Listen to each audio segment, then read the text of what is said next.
What is up, wrestling fans? KayFabe Chronicles with your host, JP. No Mercy has come and gone, and I know I'm very late to the party. Fortunately, I wasn't able to watch it during the live thing on Sunday. I had to work that night.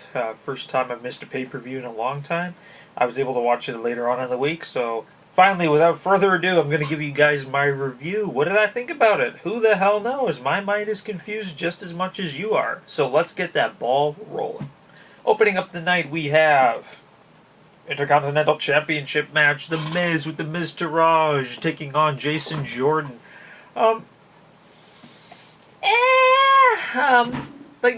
not towards the match. It was actually a really, really good match. Just the entire thing. Like I said, I'm still confused about the whole storyline with Jason Jordan as Kurt Angle's son. The audience isn't buying it. The crowd is not buying it. Like, you guys still think that it's a crowd favorite? Like, listen, there's no applause for him whatsoever.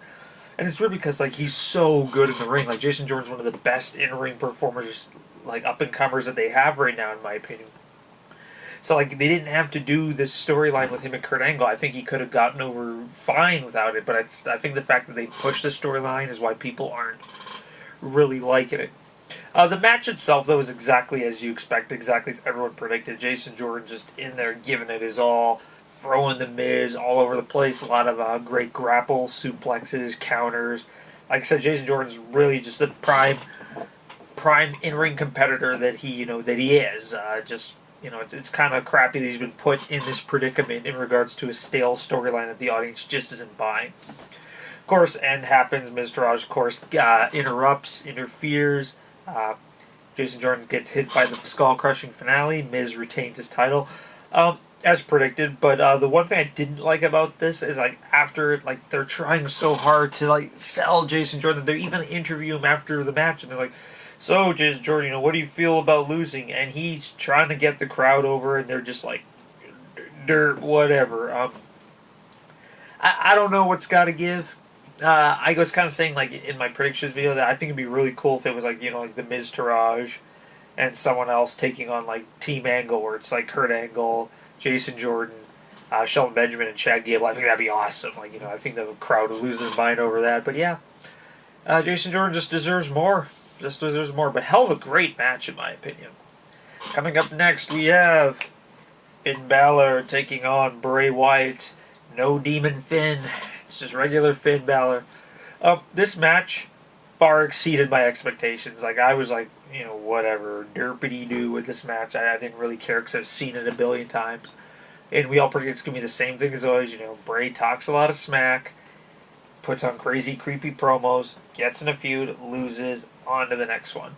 And sure enough, that happened here. Bray Wyatt lost again to Finn Balor, but the match itself was actually really, really good. Both guys were working really well with each other.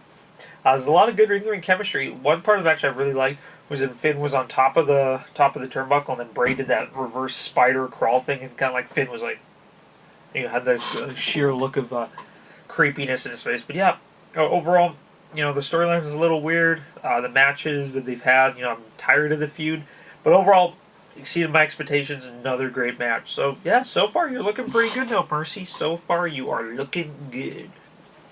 Up next, we have the Tag Team Championship. We got defending champions, 2/3 of the Shield, taking on the Bar. I don't like calling them the Bar. I just prefer Cesaro because I think it's way better.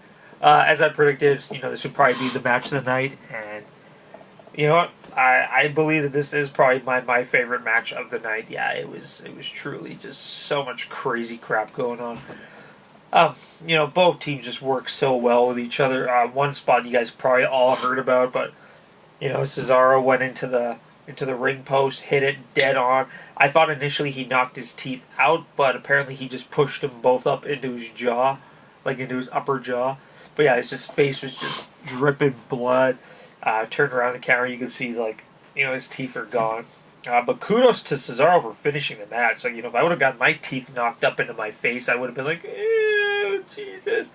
Yeah, Cesaro's one tough man. Thing I liked though is that Sheamus and Cesaro were just hitting Dean Ambrose with everything that they got. They hit him with kicks. I really like the white noise into the power bomb. Sheamus hit Dean Ambrose with the with the white noise, and then Cesaro like power bombs freaking Seth Rollins off the top rope onto Dean Ambrose, and Dean still kicks out. Like they hit him with everything, and he just kept kicking out and kicking out. Eventually, there's some stuff in the ring. One miscue. Sheamus accidentally kicks Cesaro in the face. He gets distracted for a second, gets kneed in the face by Seth Rollins, gets hit with dirty deeds, and it's over. So Ambrose and Rollins retain their titles, and it was a bloody awesome match, and I mean bloody. Like, mainly in regards because there's blood everywhere. But yeah, good job. Bad match of the night, hands down. It was really good. I really enjoyed every second of that one. Coming up next, we have the 5-way Women's Championship. That's right, Alexa defending against returning Bayley, Emma, Nia Jax, and Sasha Banks. It was shorter than expected. Like I think I clocked it in at under 10 minutes. Every woman in the match had like their shining moment. Like Nia Jax looked great. Like she's really living up to that dominant heel thing. Like she's taking everybody out. Emma had a couple good spots. Alexa Bliss, playing like the cowardly, heel champion as she always does. One thing I really liked, like near the end, like Sasha and Bayley kept breaking one another's counts up. Like Bayley hits her, pins her 1, 2. Oh, Sasha breaks it up. Sasha hits a move 1, 2. Oh, Bayley breaks it. So I'm thinking like, are they gonna pull for the heel turn? Is the heel turn gonna happen? Not yet.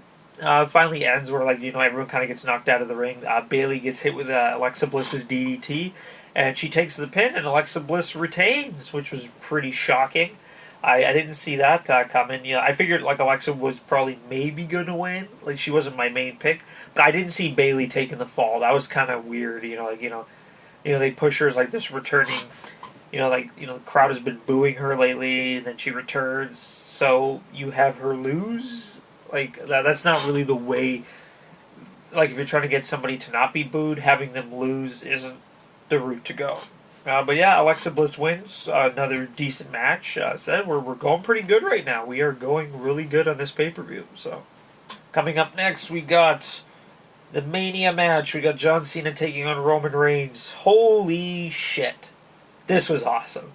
I take it back. I liked this match more than the tag match. Yeah, I'm gonna go with this one a little more. I think there's a hell of a lot more storytelling going on in this one. Like I said, John Cena could wrestle like anything. He could wrestle like a beached whale, and it would probably still look great. He made Roman Reigns look like $1 million in this match. And the thing is, Roman Reigns made John Cena look like $1 million in this match. The storytelling that they were doing back and forth was just so damn good. John Cena hit Roman Reigns with possibly everything that he had. He hit him with a 5-knuckle shuffle. He hit him with numerous attitude adjustments. There's a spot where they were outside the ring, and he tried for the attitude adjustment, and Roman Reigns countered into a spear, and then Roman Reigns' head landed directly into the ground, so I thought he was dead.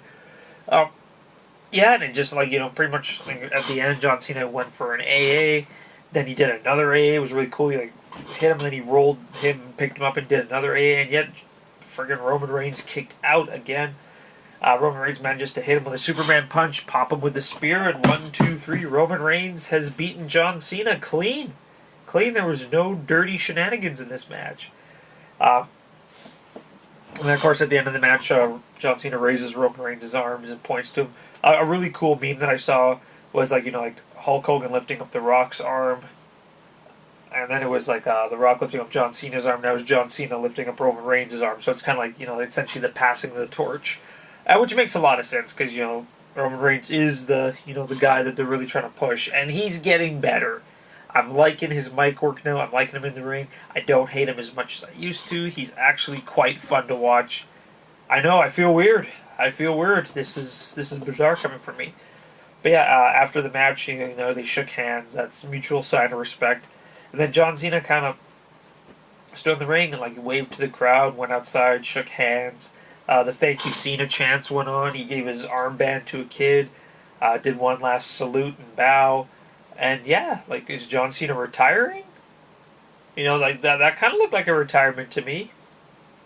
if he does retire after that, I think that's a great way to go out. Hell of a good final match for John Cena if it's his last match. But yeah, so good, so good. Coming up next, we got Cruiserweight Championship. We got Neville defending against Enzo. I'm not even going to sugarcoat it. This match was shit. This match was just pure, utter garbage. Enzo just looks so piss poor in the ring. Like he's a great mic man. He gets under your skin. He's really good at pushing it. Like he's kind of like Raven as Johnny Polo before he became Raven, kind of thing. There's potential, but he really hasn't reached it yet. The match was essentially Neville just schooling him the entire time, mocking him, just beating him up. Enzo had maybe 2 moves worth of offense. And then the match comes where Enzo grabs the Cruiserweight title and he's going to hit, Neville with it. And the referee's like, no.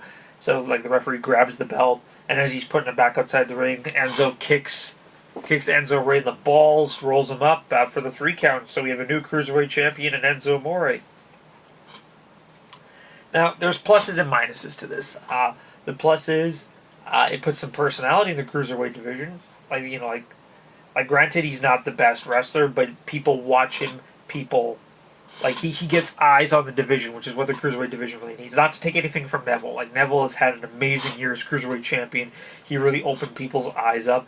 But I think they're trying to go the route of more of the cocky, kind of like a Miz style character in regards to the champion.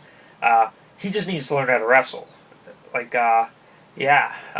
Overall, like I said, the match wasn't that great. It was a real piss poor match. Even though it didn't end the way everybody wanted it to, it was a really shitty match. It was just Neville tried his best to make it look good, and just Enzo wasn't giving him anything to work with, in my opinion. So yeah, the mighty have fallen decline-wise. So yeah, not the best match on the night by a long shot.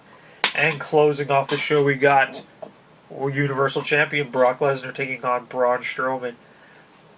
Love the storyline going in this match. I love that they've been pushing Braun as this unbeatable monster. I love that every time Brock tries to hit him with something, he just gets up like nobody's been, no selling any of that shit. The thing, though, I didn't really like about this match is that Braun was hitting Brock with everything, power slam after power slam. Brock kicks out. Okay, no biggie. It's still early on. Hits him with another power slam later on. Brock keeps kicking out. And then, eventually, Brock starts to wear down Braun Strowman. He hits him with a couple suplexes, and Braun's starting to feel it. He's holding his head. He locks him up in a Kimura lock, which is that reverse arm bar. I think that was the surgically repaired arm on Braun Strowman, I believe. So he was really feeling that, really slowing him down. Just the thing I didn't like is that he tries to put him in one more power slam, and he can't lift him up because he is in a little bit of pain. And Brock Lesnar picks him up, hits him with one F5, and it's over. And yeah, it just bugs me that the F5 is this untouchable finishing move. Hits it on anybody and it's over. He could pick up a dragon and F5 him and he'd probably win. It just I understand the finishers you're supposed to take the kick out, but how is it that other matches everyone kicks out? Roman Reigns kicks out of every single attitude adjustment. John Cena kicks out of the spear. He hits Samoa Joe with an F5, it's over. He hits Braun Strowman with one F5, it's over. You guys were pushing Braun Strowman as this unbeatable monster that can just destroy everybody, and he gets hit by one finisher and it's over.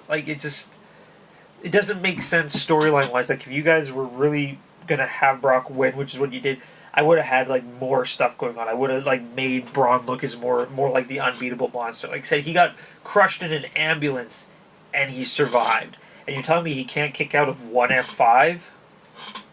I'm just worried that that's now going to really bury any momentum that Braun Strowman had. I don't know where they're going with this. I knew he probably wasn't going to win. In my heart, I felt that, and I just figured more out of it. I figured 10 F5s or hitting him with a bus or something like that. But it's one F5 and it's over. Homie, don't play that. Homie, do not play that. So what did you guys think about No Mercy? Let me know in that comment section below. As always, follow us on Twitter using the 2 name tags in the description. And remember, check out that Facebook page. Like the video, subscribe, all that good stuff. As always, this is JP from KayFabe Chronicles. and I will see you guys next time.